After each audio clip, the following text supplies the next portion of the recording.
Hello, welcome to another episode. मेरे साथ मौजूद हैं सीनियर तारीख दान शहजाद रियाज, जो अमूमन कंप्लेन करते हैं जब मैं पाकिस्तान आया होता हूँ कि सुबह सुबह उज़ैर उठा के जो है वो कॉफ़ी वाला भी नहीं खुला होता और पॉडकास्ट रिकॉर्ड कराते हैं। रिकॉर्ड के लिए आज ऑडियंस को बता दूँ, सुबह 6:11 हो रहे हैं वाशिंगटन डीसी में।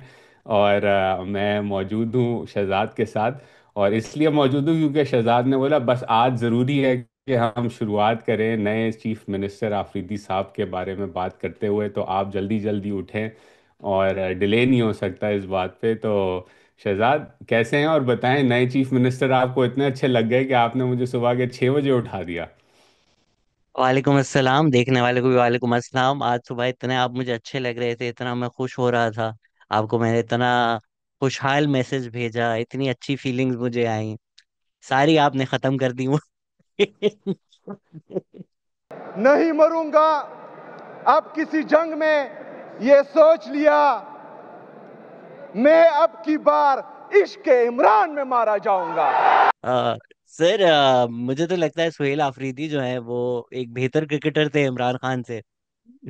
अच्छा। ये नया आप जो है ट्विटर पे कर दे। आज आज उस्मान समीउद्दीन इस पर करेंगे एक पॉडकास्ट मेरे ख्याल से। जी, वो हो गए हैं chief minister elect. I think बहुत सारा डिस्कशन ये हो रहा था कि उनको रोका जाएगा, एस्टैब्लिशमेंट नहीं अलाउ करेगी। गवर्नर जो है उन्होंने पहले रेजिग्नेशन वापस भेजा, फिर वो बोला कि बस सिग्नेचर है वो सही नहीं है, फिर अलीमीन गंडापुर ने हैंड रिटन दिया। तो कोशिश जरूर की, बट आधी पौनी सी कोशिश की थी, वो इलेक्ट हो चुके हैं। इस पे जो एक कंट्रोवर्सी हुई अब, जिसका ट्रेंड भी किया ट्विटर के ऊपर, कि जो अली अमीन गंडापुर के पीछे पाकिस्तान का झंडा था वहां पर पीटीआई का झंडा लगा दिया गया। पाकिस्तान का जो झंडा है, ऐसा नहीं है कि वो डिलीट कर दिया, वो टेबल के ऊपर आ गया था। जो एक और इसमें एड ऑन लोगों ने कर दिया था कि कायदे आजम की तस्वीर की जगह भी इमरान खान की तस्वीर लगा दी। वो एंगल दूसरा था, दूसरे एंगल पे कायदे आजम की तस्वीर थी। आई डू थिंक ये चीज़ें रैंडमली नहीं हो जाती। इट्स नॉट के हम कोई पेट्रियाटिज्म के सर्टिफिकेट्स बांट रहे हैं, हम तो हमेशा इन लोगों के खिलाफ रहे थे। But I do think it's clear signalling, because the Khyber Pakhtunkhwa government is also trying to play footsie with the Afghan government as well as the Taliban. तो मुझे तो ये लगा सिग्नल। बट उजैर, आपको क्या लगता है? Am I reading too much into it? I think मैं अगर कोई और पार्टी होती तो शायद कहता कि थोड़ा ज़्यादा रीड इन कर रहे हैं, क्योंकि उनका मीडिया एंगल इतना सोफिस्टिकेटेड नहीं होता। एक्सेप्ट पीपल्स पार्टी बेनज़ीर की शहादत के बाद से मुझे याद है तकरीबन हर इंटरव्यू जो जरदारी साहब देते हैं या बिलावल भुट्टो देते हैं, या कोई भी फैमिली का मेंबर या पार्टी का लीडर देता है, तो बेनज़ीर की तस्वीर छोटी फ्रेम के अंदर, अमूमन एक छोटी फ्रेम के अंदर पीछे होती है, या उनकी किताबें आपको नज़र आ रही होती हैं as part of the setup of the conversation. वो बहुत तस्वीरें लोग जाके यूट्यूब पे भी देख सकते हैं, जरदारी साहब के इंटरव्यूज़ जो चले हैं और जो कैंसिल होके बाद में भी चले थे। I think given the attention जो पीटीआई बिलखुसूस देती है सिंबलिज्म को, मैटर करता है। इसका मतलब ये नहीं कि मैं कह रहा हूँ कि बहुत ही गलत हो गया। उनकी पार्टी की पोजीशन जो रही है, उनके ऊपर जो क्रैकडाउन किया गया है, और खान साहब का एक जो सेंट्रल रोल है इस पूरी मूवमेंट के अंदर, जो पार्टी समझती है वो रिप्रेजेंट करती है पाकिस्तान में, it makes sense. I find it unpalatable at a personal level कि आपने जो है वो सिंबलिज्म को इस हद तक ले गए कि झंडों की पोजीशन चेंज कर दी या एंगल चेंज कर दिया ताकि एक पर्टिकुलर तस्वीर नज़र आए या दूसरी नज़र ना आए। But that's how they set their stage up. और अगर उन्होंने करना है और उनके वोटर और ऑडियंस के लिए वो बात चलती है, तो there is nothing wrong with it. I have the right to criticise, they have the right to do it as they did. इसमें उज़ैर आपकी बात को ऐड ऑन मैं इस तरह भी कर सकता हूँ कि किसी ने जानबूझकर, लेट्स से कोई फरहान विर्क ने पोस्ट की होती, तो समझ में आता है कि यार इसने जानबूझ के इस एंगल से की है जिसमें इमरान खान वाजे हो ये प्रोपेगेंडा करने के लिए। बट द फैक्ट कि पीटीआई के अपने अकाउंट यस। ने ये ट्वीट की इसी एंगल के साथ, यही दिखाकर, तो वो एक क्लियर सिग्नलिंग है। तो इसको अगर आप इमरान खान के जो ट्वीट्स हैं, जो पोजिशनिंग है, उसी के जुमरे में देखें, तो या I also think it was a clear signal. And generally ऐसी चीज़ों के ऊपर मैं ज़्यादा फोकस करता नहीं हूँ। It's not a good look. आप पीटीआई का झंडा फ्रंट एंड सेंटर, जहां पाकिस्तान का झंडा टेबल पे पड़ा हुआ है, वहां फ्रंट एंड सेंटर पीटीआई का झंडा लगाकर उसको तस्वीर में वाजे कर कर वही तस्वीर पोस्ट कर देते, पीछे से पाकिस्तान का झंडा हटाना, वाह, नॉट ग्रेट, या खैर। I think that was not great. और फिर ये जो पूरा खान साहब ने शायद गालिबन उनकी बहन ने बयान दिया कि पैरोल पे छोड़ दें, वो जाके मुज़ाकरात करेंगे तालिबान के साथ। तो अभी भी समझ रहे हैं, हमने पिछली एपिसोड में पूरी बात भी कर ली थी कि तालिबान के साथ आप क्या मतलब मुज़ाकरात करेंगे। एनीवेज दोहा में अब हो रहे हैं ऑफिशियल लेवल पर, देखते हैं वो कहाँ जाते हैं। आज फिर एक और टेरर अटैक हुआ है, जब मैं उठा तो देखा। और उसके साथ साथ फिर आप जो हैं अब वो टीएलपी की भी बी टीम बन गए हैं और कह रहे हैं कि हम प्रोटेस्ट करेंगे क्योंकि मुरीद के में बहुत बड़ा मैसेकर हुआ है और उसके खिलाफ एहतजाज करेंगे। उसमें उनका भी उतना ही है जितना दीगर पाकिस्तानियों का है। तो ban is not the solution, आज भी मैं उस पोजीशन पे कायम हूँ। लेकिन वही पीटीआई बैन करने की कोशिश कर रही थी, फिर वो नहीं कर सकी बैन। और अब वापसी, पहले उससे इलेक्शन से पहले 2018 के इलेक्शन से पहले उनके साथ आप खेल रहे थे, फिर बैन करने की कोशिश की। अब जब वापस ऑपोजिशन में हैं, तो आप फिर जो है उस सेंटिमेंट को कैप्चर करने की कोशिश कर रहे हैं ताकि आपकी सियासत किसी तरह चमक जाए। तो अजीब व गरीब ही स्ट्रैटेजी नज़र आती है मुझे। वो बिलावल भुट्टो ने जो कहा था कि ये टीटीपीटीआई और टीएलपी का गठबंधन है, तो एविडेंस आपके सामने अब मौजूद है इसका, इस पिछले हफ्ते के अंदर बेसिकली। पाकिस्तान तहरीक तालिबान इंसाफ, मैं तो कह रहा हूँ ब्लफ कॉल कर ले। बोले बहुत अच्छी तजवीज दी है इमरान खान ने, और जाकर चमन बॉर्डर पे छोड़कर आ जाए। कंधार आपके लिए जो है बोले रास्ता यार खुला है बस कंधार का। दूसरी तरफ वो दरवाजा खोलेंगे सर, प्लीज। बहुत इंटरेस्टिंग है ना ये सारे जो 2 साल से लगे हुए हैं पे, खान कभी नहीं झुका। हर कोई तो इंसिडेंट होता है तो खान का बयान आता है, ऐसा करो मुझे रिलीज कर दो, मैं मारा जाता हूँ, कुछ भी दुनिया का इशू हो, मुझे रिलीज कर दो। भाई आप ही गए थे ना, आप ही की तो पॉलिसी थी सेरीना में चाय पीने वाले, आप ही के तो लोग थे, आप ही का तो वो गठजोड़ था, आप ही ने तो कौम का असासा जिस जनरल फैज को बोला उसी की तो पॉलिसी थी। तो टीटीपी, तालिबान, पाकिस्तान आज जहाँ खड़े हुए हैं, ये तीन ऑर्गेनाइजेशंस का जो ये टकराव हो रहा है, ये आप ही की तो पॉलिसीज थी। बिल्कुल मैं DGI की इस बात से नहीं एग्री करता कि सिर्फ आपकी थी, इस्टेब्लिशमेंट और आप मिलकर कर रहे थे। पर आप अब कौन सा तीर मार लेंगे? हमने लास्ट वीक बहुत डिस्कस कर लिया था कि आपने फिर दारुल हुकूम हकानिया को फंड भी किया, आपने ऑफिसेज भी खोलने थे। तो let's not repeat last week. Mureed के सिंस आपने मेंशन कर दिया है टीएलपी वाला, मैं पहले ऑडियंस के जो कमेंट्स आए इस हफ्ते वो भी एड्रेस कर लूँ। हम करंट अफेयर्स जो है वो डिस्कस करते हैं दिस वीक इन पाकिस्तान पे। तो कोशिश होती है कि हफ्ते में करंट इवेंट्स में जो भी हो, अनफॉर्चुनेटली कोई चीज़ संडे मंडे को हो जाए तो फिर पूरे हफ्ते लोग बोलते हैं कि अब तुमने वीडियो नहीं बनाई। The problem with making a video with मुरीद के was also that 3-4 days after the incident, Uzair और मैं यहाँ बैठे हुए हैं, we'd like to assume that we're better informed than most people, we're in touch with a lot of people, हम constantly discussion कर रहे होते हैं। आप आज मुझसे और उजैर से पूछेंगे कि एग्जैक्टली क्या हुआ, ना इनको पता होगा ना मुझे पता होगा। क्या नंबर है, कितने लोग मरे हैं, हमें नहीं पता।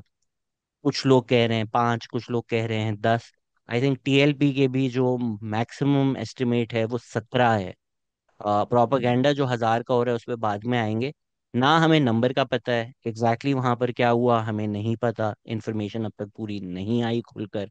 पुलिस वाले जो वहाँ के एसएचओ हैं, पुलिस का बयानिया ये है कि उनको एटी से उतार कर 21 गोलियां मारी हैं। वहां पर कुछ लोग ये भी कह रहे हैं कि साद रिजवी, अनस रिजवी पर्सनली इन्वॉल्व थे उस मर्डर में, एक कांस्टेबल भी मरे हैं। ऑब्वियसली स्टेट वायलेंस हो, स्टेट फायर हो, प्रोटेस्टर्स पर गोली चलाई जाए, उसको हम कंडेम करते हैं, मैंने लिख कर उस चीज को कंडेम की है। But before we come to you and tell you what's going on, we need to know what's going on. And unfortunately the kind of reporting that's being done or the current state of the media, उसकी वजह से ये चीज़ें आनी मुश्किल हो जाती हैं। इस वक्त भी पहले खबर ये आई कि साद रिजवी साहब जो हैं वो अरेस्ट हो गए हैं, फिर उन्होंने बोला नहीं हमारे पास नहीं है। पहले खबर आई कि उनको गोली लगी है, अब खबरें आ रही हैं कि नहीं वो खबर बिल्कुल झूठ थी।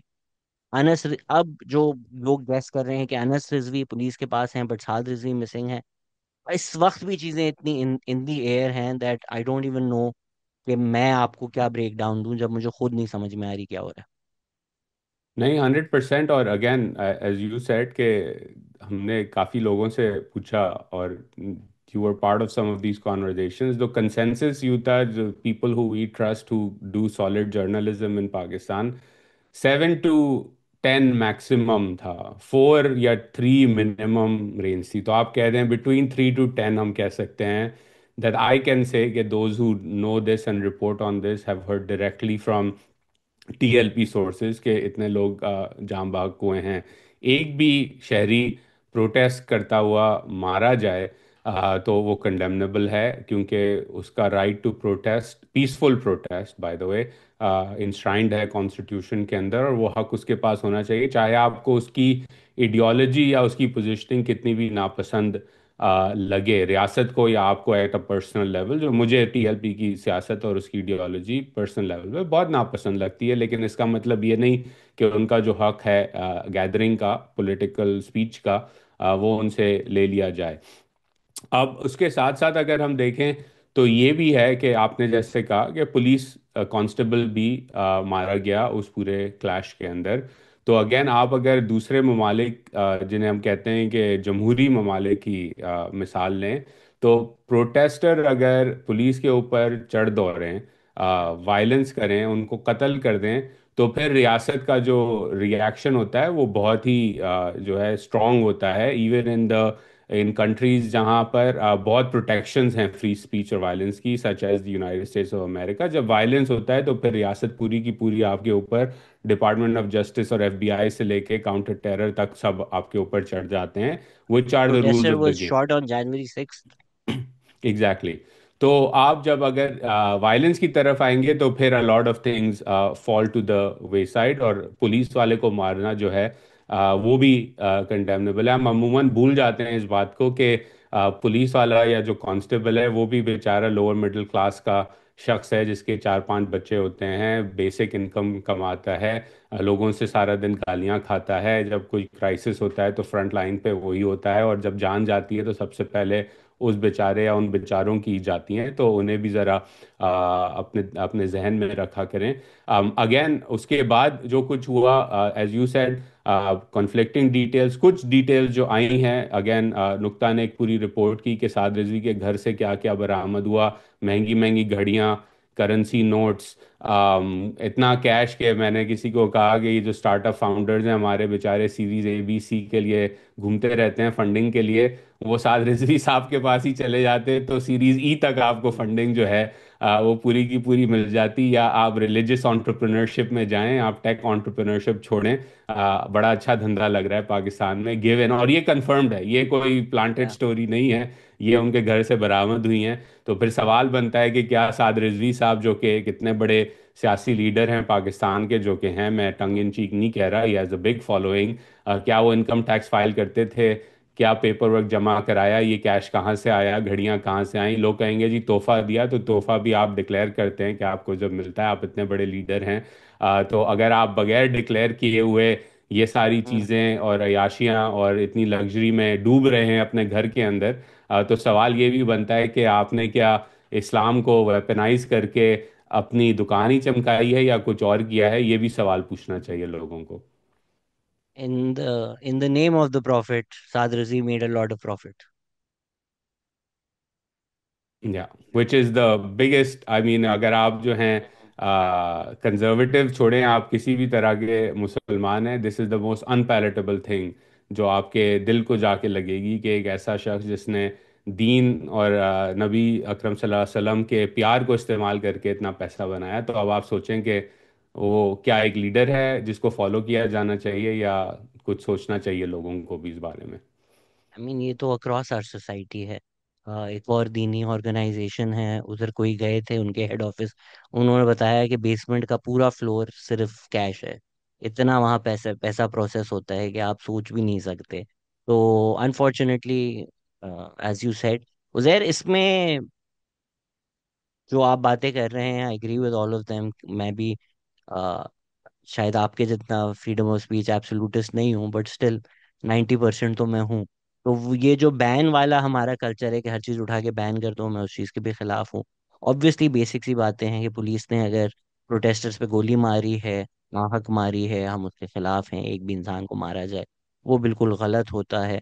बट टीएलपी इन एसेंस, अब उसको एक रिलीजियस ऑर्गेनाइजेशन बोलें, एक पॉलिटिकल ऑर्गेनाइजेशन बोलें, एक क्रिमिनल ऑर्गेनाइजेशन बोलें, an organisation that has repeatedly taken part in mob violence with people involve in mob violence. And जाहिर बात है फिर जब इस्टेब्लिशमेंट की कुछ बनाई हो तो वो लोग रिहा भी हो जाते हैं। एजाज सैयद ने पूरी उसकी डिटेल्स साल बाय साल ब्रेक डाउन किया कि कितने हजारों लोगों पे पर्चे हुए, और मेरे ख्याल से पिछले कोई 4-5 साल में 34 लोगों की कन्विक्शन ही आई हैं from everybody who has been named, जिनकी सीसीटीवी फुटेजेस हैं। इन द पास्ट भी हमने वीडियोस देखी हैं कि पुलिस वालों को पकड़ पकड़ के मार रहे हैं।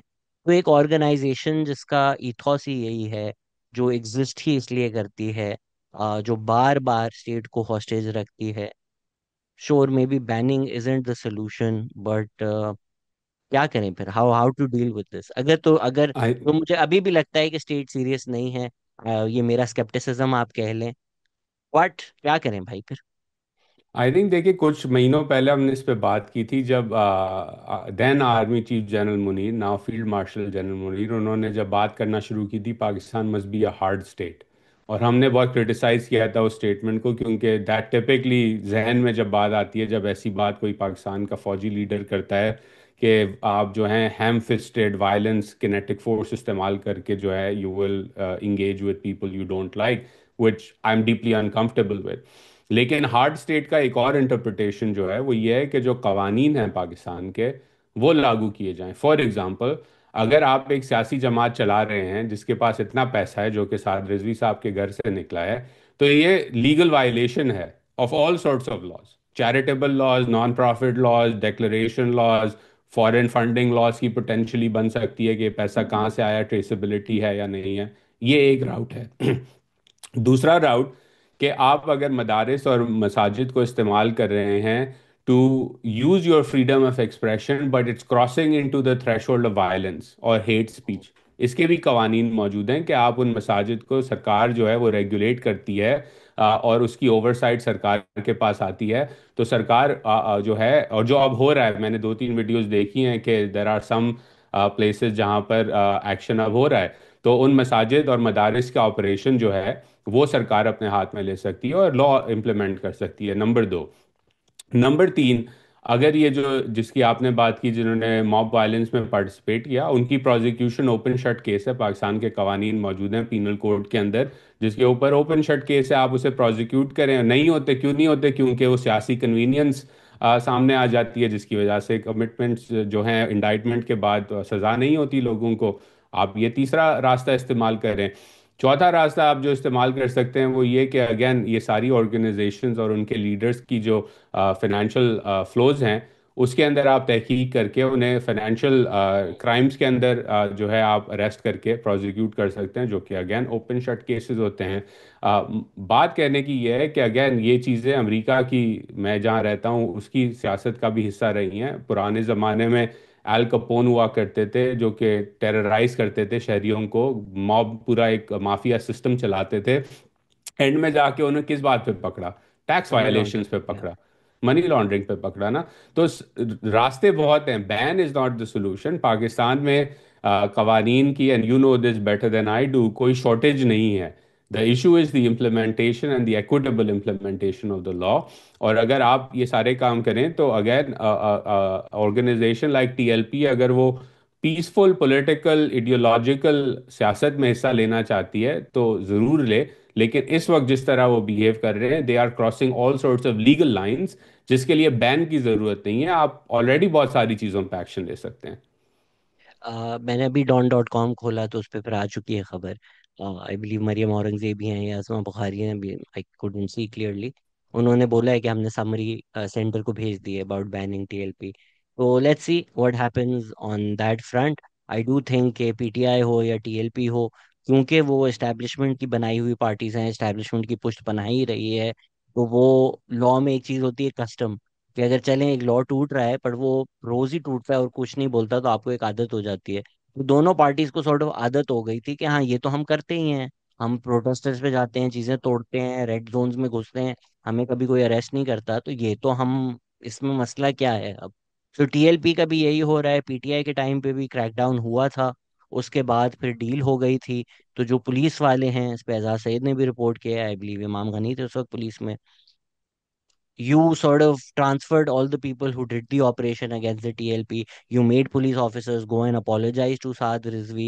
तो इस दफा भी लेट्स सी डील होती है नहीं होती, आगे क्या होता है। मुझे नहीं लगता, मैं हमेशा इस बात पे कायम रहा हूं कि स्टेट अपने एसेट्स को अबैंडन करता है। तो मुझे नहीं लगता कि टीएलपी को डिसमेंटल किया जाएगा, खत्म किया जाएगा। रीब्रांड हो सकता है, लोग थोड़े चेंज हो सकते हैं, साथ की जगह अनस भी आ सकते हैं, बट मुझे नहीं लगता कि खत्म किया जाएगा। कंस्पिरेसी थ्योरी अगर मैं हैट पहन सकूं मेरी, तो मैं सिर्फ तारीख से आपको ये बताना चाहता हूँ कि यूएस एम्बेसी पर एक हमला ज़ियाउल हक के दौर में भी हुआ था, और वो बाद में पता चला कि ज़ियाउल हक ने ही करवाया था, और इसलिए करवाया था ताकि वो अमेरिका को देख दिखा सकें कि भाई देखो मुझ पे पाकिस्तान पे कितना प्रेशर है। तो अगर तो डोनाल्ड ट्रंप पाकिस्तान पे प्रेशर डाल रहे हैं इसराइल को तस्लीम करने के लिए, तो टीएलपी जो जेनोसाइड हो रही थी तब उन्होंने पैलेस्टाइन पे नहीं प्रोटेस्ट किया। जब वो खत्म हो गई, जब ये उस पे भी आते हैं कि इसराइल अब तक बंदे मार रहा है, सदर्न लेबनान में उन्होंने कल जो है एक बहुत ही बड़ा बॉम्ब ब्लास्ट किया, रात को लग रहा था कि दिन बन गया है, सूरज आ गया है, इतना कोई बड़ा उन्होंने बॉम्ब फेंका था। तो इसराइल की बर्बरियत जारी है। बट एक अग्रीमेंट जो हमास ने भी साइन कर लिया, उसके अगेंस्ट पे टीएलपी आउट ऑफ नोवेयर निकल कर आती है, यूएस एम्बेसी पर अटैक करती है, इतना बड़ा इंसिडेंट हो जाता है। तो कंस्पिरेसी थ्योरी भी हो सकती है, कुछ और गेम भी हो सकती है। आ लेट्स सी, गॉड नोस। मुझे लगता है इस दफ़ा might be a bit different, और उसकी वजह शहजाद ये है कि प्रेशर जो है वो अमेरिका का कम, पाकिस्तान के अरब दोस्त बिलखुसूस सऊदी अरब का ज़्यादा होगा। और क्योंकि सऊदी अरब खुद एक रिफॉर्म्स प्रोसेस के थ्रू गुजर रहा है, जहाँ पे एमबीएस ने वहाँ की रिलीजियस इस्टेब्लिशमेंट को बहुत ज़्यादा कमज़ोर किया है, और एक रिफॉर्म्स का process, whether you like the way is done it or not is besides the point, वो चल रहा है वहाँ पर। तो पाकिस्तान के ऊपर भी एक तरह से इसका प्रेशर आएगा, इन द सेंस के बोथ रिलीजियस ऑर्गेनाइजेशंस, बिलखुसूस देवबंदी ऑर्गेनाइजेशंस को सऊदी अरब हिस्टोरिकली स्पॉन्सर करता रहा है। पाकिस्तान में उनको क्लियर सिग्नल नज़र आ रहा है कि things are changing and the ideology is changing and they need to get get on with the times. और उसके साथ साथ जो एग्ज़ाम्पल पाकिस्तान के लिए है, बिलखुसूस पाकिस्तान की इस वक्त जो अस्करी लीडरशिप है वो अरब दुनिया के बहुत ज़्यादा करीब रही है हिस्टोरिकली, वो ये कि इसी तरह का रिफॉर्म प्रोसेस जो है अब पाकिस्तान में चलना होगा। और ये चीज़ें जुड़ी हुई हैं। अगेन आप अगर वली नसर की किताब पढ़ें, द शिया रिवाइवल, तो बड़ा उन्होंने एक्सप्लेन किया उसके अंदर पाकिस्तान में किस तरह जो है वहाबी देवबंदी और शिया आइडियोलॉजी का कॉन्फ्लिक्ट जो कि ईरान और सऊदी अरब के दरमियान शुरू हुआ इरानियन रेवोल्यूशन के बाद, उसका इम्पैक्ट क्या हुआ। तो इसी तरह जब ये चीज़ें रोल बैक होंगी in terms of the Saudis in particular, और ईरान में अब सक्सेशन का बैटल भी आएगा, खामेनी साहब काफ़ी बूढ़े हो चुके हैं, तो वो चीज़ें इम्पैक्ट करेंगी। अब वो किस तरह करती हैं remains to be seen, but I think this is something worth watching out for, कि वो जो प्रॉक्सीज थी फॉरेन इन इन अ वे, या आइडियोलॉजिकल अलायंसेस थी, proxies is the wrong word, वो अब कमज़ोर हो चुकी हैं बहुत हद तक। आप जो कह रहे हैं उस बात की तस्दीक ऑन ग्राउंड इंफॉर्मेशन से भी होती है। रिपोर्टेडली पुलिस को भी यही कहा गया है कि इस दफ़ा आपके पास खुला खाता है ऑपरेशन करने का, मसला नहीं होगा। We will no not go back on it. जब शुरू में भी प्रेशर पड़ा, कोई नहीं गया, कोई डील वील नहीं ऑफर हुई, जो in the past religious ministers या रिलीजियस फिगर्स भेजे गए प्लेकेट करने के लिए, वो भी कुछ नहीं किया गया। Mohsin Naqvi was involve, which means that it's not just PMLN, it's also the establishment. So it seems like that be Saad Rizvi अगर मिसिंग है, और स्टेट अगर बोल रहा है कि वो शायद छुपे हुए हैं, तो नहीं हो सकता ना कि यार स्टेट को ना पता हो कहाँ छुपे हुए हैं। तो मोस्ट लाइकली स्टेट के पास ही हैं। ये उसी उसी तरह तो नहीं है कि गंडापुर साहब जो है वो मरी के रास्ते में थोड़ी देर गायब हो गए थे, किसी को पता नहीं था, और पता चला कि वहां पे चाय पी रहे थे दोस्तों के साथ बैठ के। बस इसमें जो मुझे चीज़ मुश्किल लगती है बिलीव करना, वो ये है कि भाई अगर तो आपने डिसमेंटल करना है, तो आपने एक ऑर्गेनाइजेशन को नहीं डिसमेंटल करना होगा, आपने वो आइडियोलॉजी जो एक एक्सट्रीमिस्ट आइडियोलॉजी है जिसके ऊपर ये बेस्ड है, उसको करना होगा। उस एक्सट्रीमिस्ट आइडियोलॉजी का हमारी इस्टेब्लिशमेंट और हमारी पॉलिटिकल पार्टीज दोनों सहारा लेती हैं, उसको प्रमोट करती हैं। तो मुश्किल है उसको ख़त्म करना, या non state actors, non state militants को कम्प्लीटली इरेडिकेट करना। कुछ बाद में आपने लोकल लेवल पे पॉलिटिकल चीज़ें करनी हो, या नॉन स्टेट एक्टर्स का सहारा लेकर पाकिस्तान से बाहर कुछ करना हो, तो यही लोग काम आते हैं। तो आप कम्प्लीटली डिसमेंटल तो नहीं करोगे, कुछ ये आपके एहसास हैं। But let's see how far we और गो। अगर आप करने भी लगेंगे तो इडियोलॉजी जो कि 40-50 साल से आपने ये जहर जो डाला है सोसाइटी के अंदर, वो 5 महीनों में तो रिवर्स नहीं होगा ना। एक पूरी जनरेशन है जिस पे आपने बहुत फोकस रह के मेहनत करके काम करना पड़ेगा, जो कि नहीं हो सकता। पाकिस्तान में हमने होता हुआ नहीं देखा आज तक, तो आई एम नॉट होल्डिंग यार, my breath for this. Maryam Nawaz कैसे इस आइडियोलॉजी के खिलाफ क्रैकडाउन कर सकती हैं जब उनके मियाँ यही बातें करते हैं? पीएलपी और उनके मियाँ के जो बयान हैं, जो स्पीचेस हैं, वो एग्जैक्टली सेम होती हैं, कॉपी पेस्ट होती हैं। उन्हीं कॉन्फ्रेंसेस पे, उन्हीं इवेंट्स पे उनके मियाँ मौजूद होते हैं। तो यू कांट डू इट। खैर, उज़ैर, आपके जो दोस्त हैं पाकिस्तान के वाइट सेवियर, उन उन्होंने एक, रायन एक ग्रिम साहब ने फैंटेसी जो है वो, फैंटेसी पीस लिखा है उन्होंने। तो यार फैंटेसी भी मतलब मुझे डिलूजनल और पता नहीं किस तरह का जो है वो दवाई लेके उन्होंने ये बात कही। क्योंकि अगेन, और ये मतलब again, to me the infuriating part is not के ये स्टोरी किसी जर्नलिस्ट ने की। ये स्टोरी एक ऐसे जर्नलिस्ट ने की जिसकी फॉलोइंग है इंटरनेशनली, और हम इस पे बात भी कर रहे थे प्राइवेटली कि लोग फॉलो करते हैं outside of the broader Pakistani ecosystem as well. For example, मुझे 3-4 मैसेजेस आए नॉन पाकिस्तानी लोगों के, जो कि फॉलो करते हैं ड्रॉप साइट को, और उन्होंने मुझे मैसेज किया कि यार हमने नहीं सुना था कि ये 1,000 बंदे पाकिस्तान में मरे हैं, क्या हो गया ये।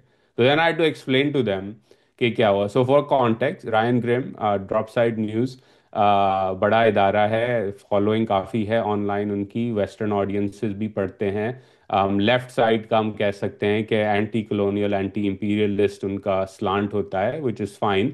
उन्होंने कहा कि बहुत बड़ा मैसेकर हुआ है मुरीदके में, यही जिसकी हम बात कर रहे थे कि on ground reports between low low estimate 3, high estimate 10-17, you can put your number there. उन्होंने कहा 1,000 बंदा मारा है, मैसेकर हुआ है, 1,000 बंदों की मौत हुई है, कत्ल किया गया है उन्हें, और कवर अप हो गया है पूरा का पूरा। और वो सारे अब प्रो पैलेस्टाइन प्रोटेस्टर्स थे।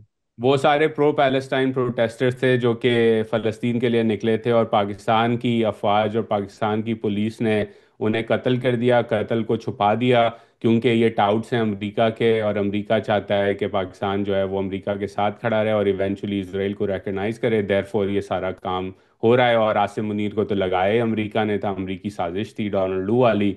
तो ये कहानी फिर जुड़ जाती है पूरी की पूरी कि 1,000 बंदा मर गया। अब फॉर कॉन्टेक्स्ट, ज़्यादातर हमारी ऑडियंस पाकिस्तानी है, उनको ये बात समझ आ जाएगी।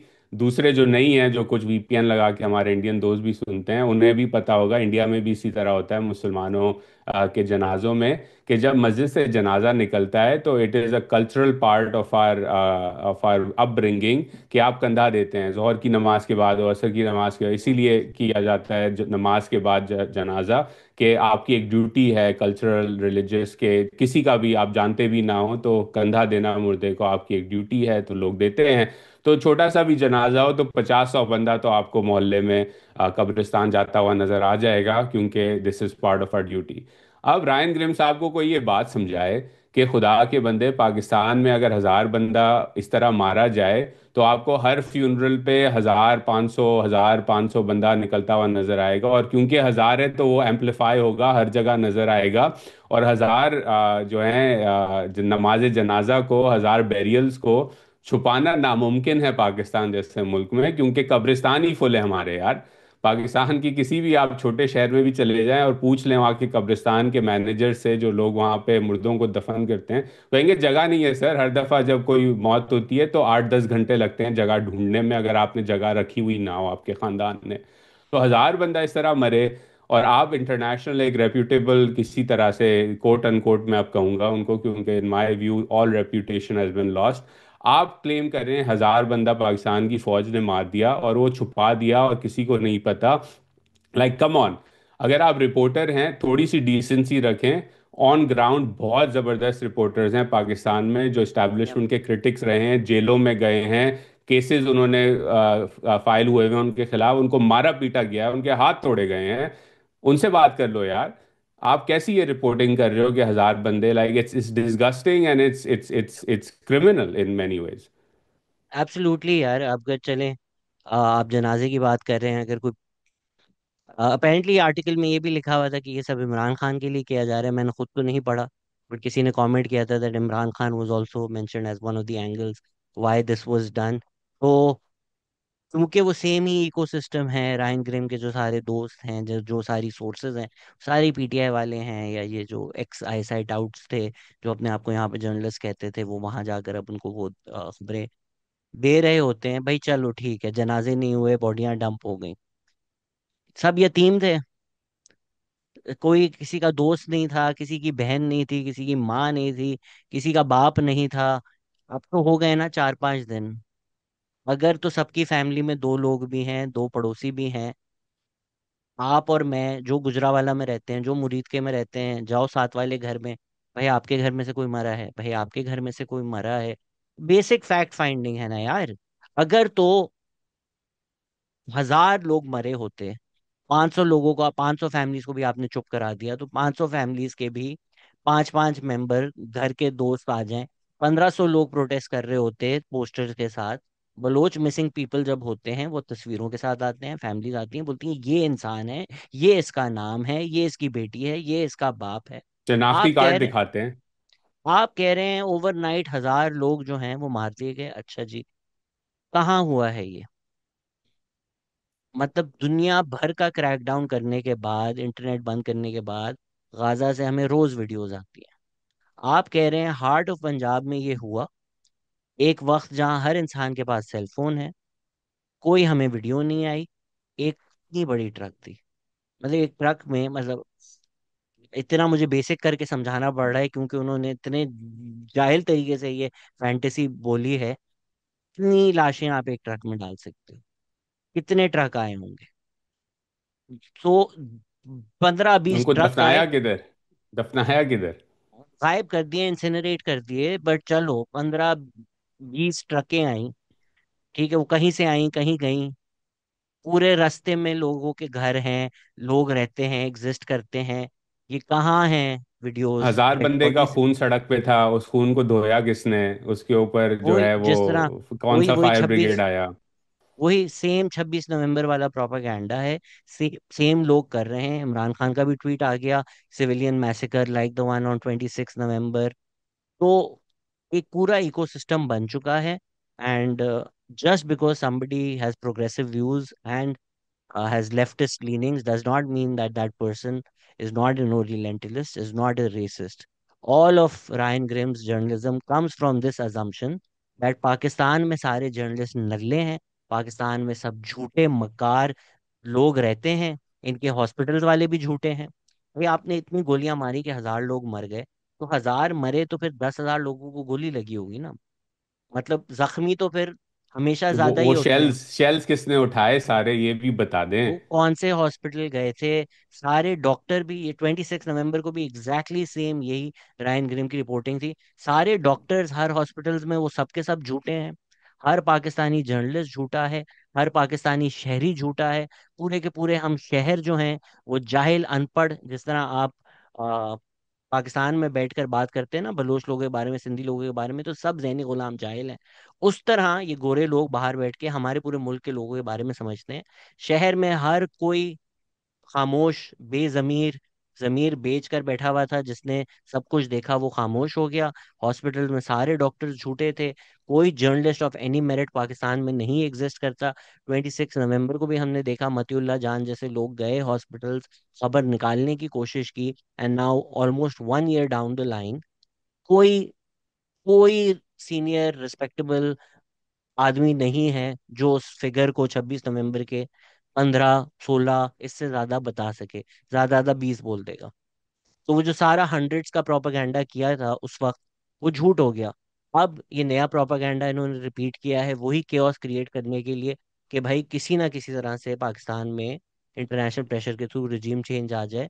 रायन ग्रिम को शर्म आनी चाहिए यार, इतना झूठ बोलने से पहले कॉमन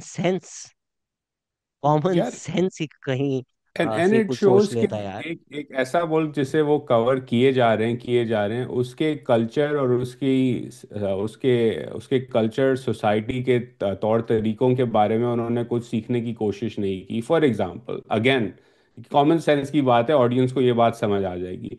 अज्यूम कर लें कि हम झूठ कह रहे हैं, हमें जिन लोगों ने बोला कि टॉप रेंज 10 है, मैक्सिमम 17 TLP, वो सब झूठे हैं, अज्यूम कर लें। पाकिस्तान में अगर 1,000 बंदा मरे, 1,000 भी छोड़ दें, एक आपके मोहल्ले में किसी का इंतकाल हो बगैर मारे हुए, जस्ट नॉर्मल डेथ हो गई किसी अंकल की, तो ट्रेडिशन है पाकिस्तान में ज़्यादातर इलाकों में कि जना मौत के दिन, जनाजे के बाद और आने वाले 3 4 5 6 10 दिनों के लिए घर में कुरान ख्वानी होती है।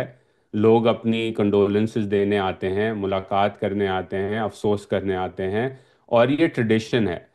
अगर रियासत इतनी भी जबरदस्त होना, जितना पेंट किया जा रहा है कि सब वाइप आउट, अज्यूम कर लें सब कर दिया रियासत ने, इस काम को रियासत नहीं रोक सकती, क्योंकि इस काम पे दंगा हो जाएगा मोहल्ले के अंदर, मोहल्ले के लोगों के अंदर, कि ये तो हमारी ड्यूटी है to the ones who have passed away.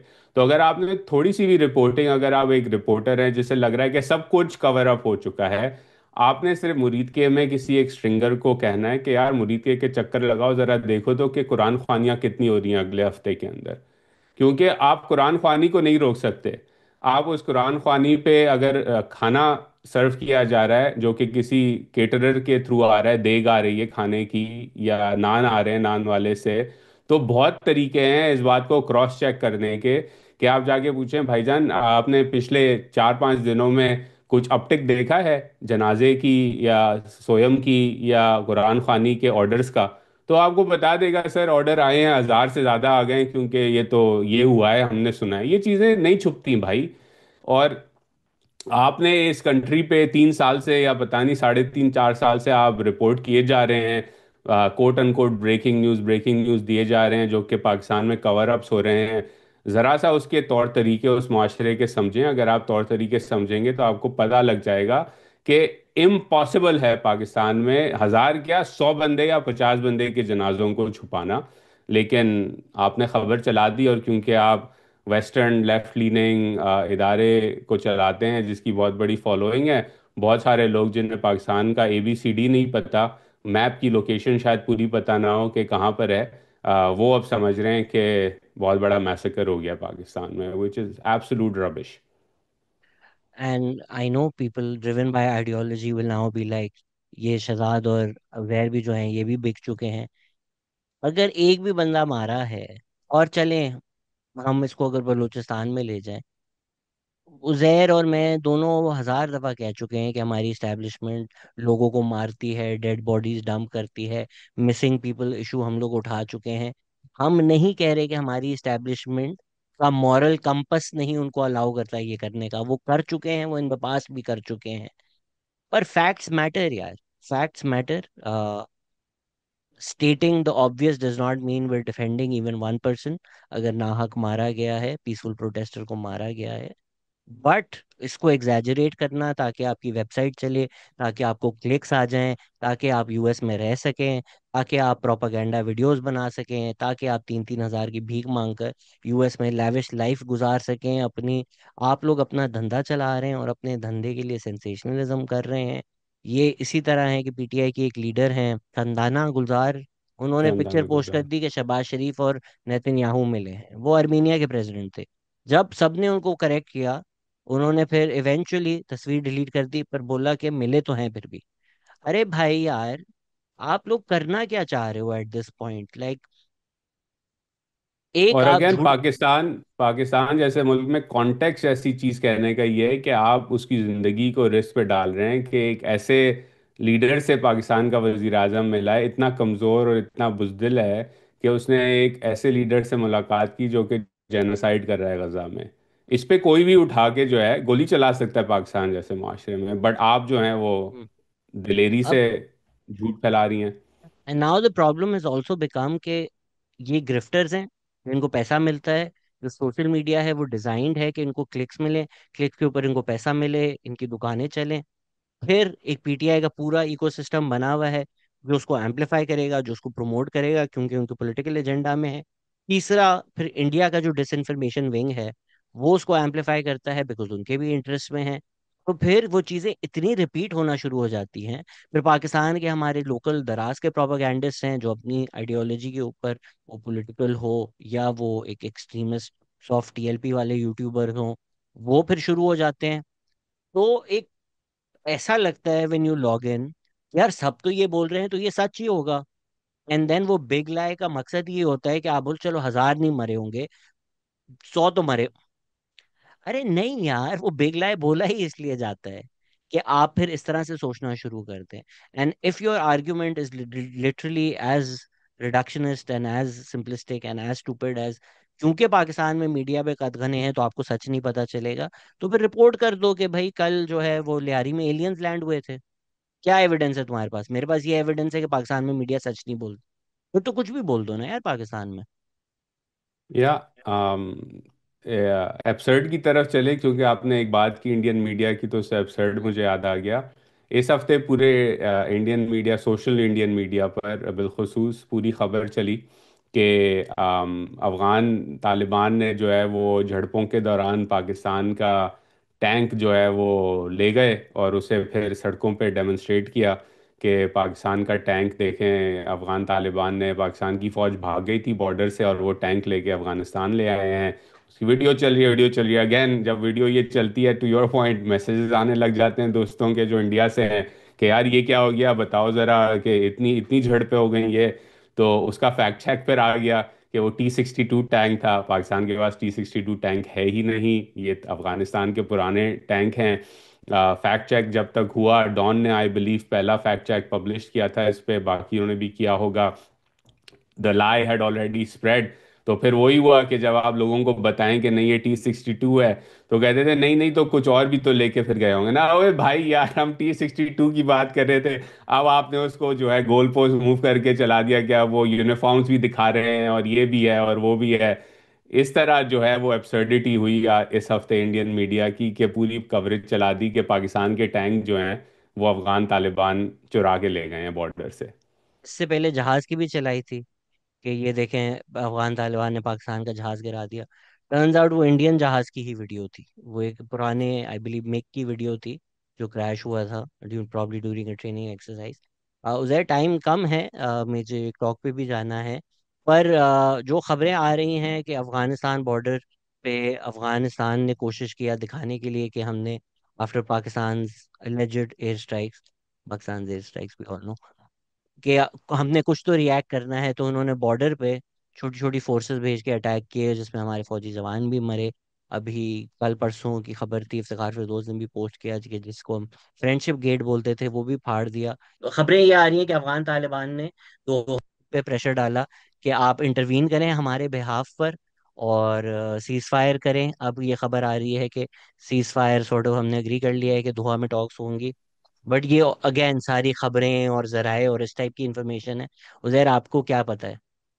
I think जो मुझे लेटेस्ट पता है वो ये कि दोहा में कॉन्वर्जेशन होगी सीज फायर की। अभी जब हम रिकॉर्ड कर रहे हैं तो वो जो short term interim cease fire हम कह सकते हैं कुछ घंटों की, वो अभी भी चल रही है। लेकिन एक और दहशतगर्द हमला हुआ है टीटीपी की तरफ से। ख्वाजा आसिफ साहब ने कहा है कि टीटीपी दिल्ली की और तालिबान दिल्ली के प्रॉक्सीज हैं।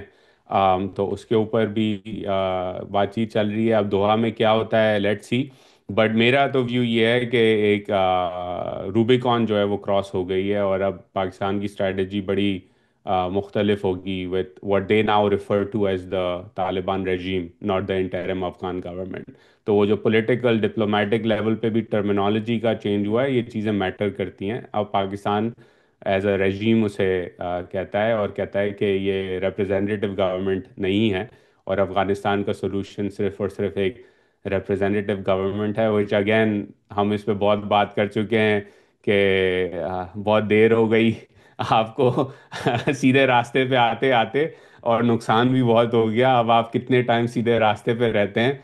हम जैसे छोटे लोग जो हैं वो आपको 5 सालों से और उससे पहले से हमारे जो बड़े हैं वो वार्न करते आ रहे हैं, जिनसे हमने सीखा है कि ये जो तालिबान पे आपकी जो बैट थी, ये खतरनाक बैट है, और अब वो खतरनाक बैट का नतीजा आप सबके सामने है। इसमें एक I don't know Najam Sethi थे या कौन थे, उन्होंने इस तरह बोला, आई डोंट नो अगर ये सच है या नहीं, कि अफगान तालिबान ने मुत्तकी ने बोला कि या तो आप बातचीत कर लें या हमारे पास दूसरे तरीके भी हैं। तो ख्वाजा आसिफ ने बोला चले पहले दूसरे तरीके कर लें फिर बातचीत कर एग्जैक्टली exactly। और अब एक और इंटरेस्टिंग चीज़ शहजाद, उसके अंदर सोशल मीडिया पे मैं नोटिस कर रहा हूँ, इसको बड़ा एथनिक रंग भी दिया जा रहा है, इस पूरे कॉन्फ्लिक्ट को नहीं। Between Pashtuns and Punjabis. Afghanistan के सोशल मीडिया में मैंने बहुत ये देखा है, इस बात को प्ले अप किया जा रहा है। तो ये भी बड़ा ज़रूरी है कि थोड़ा सोशल मीडिया पे नज़र रखी जाए इस इशू पर, क्योंकि ये एक हिस्टोरिक इशू रहा है, there is no denying it. Ranjit Singh और उससे पहले के ज़मानों का भी तारीख गवाह है इस बात की। तो अब वो कोशिश भी की जा रही है अफगानिस्तान की तरफ से कि किसी ना किसी तरह इसे एथनिक वॉर में कन्वर्ट किया जाए, जो कि बड़ा डेंजरस होगा पाकिस्तान के लिए। या specially with PTI and PTI's mood in Khyber Pakhtunkhwa, अगर तो इस चीज़ को ज़्यादा फ्लेयर अप किया जाता है तो ये मसला ही होगा।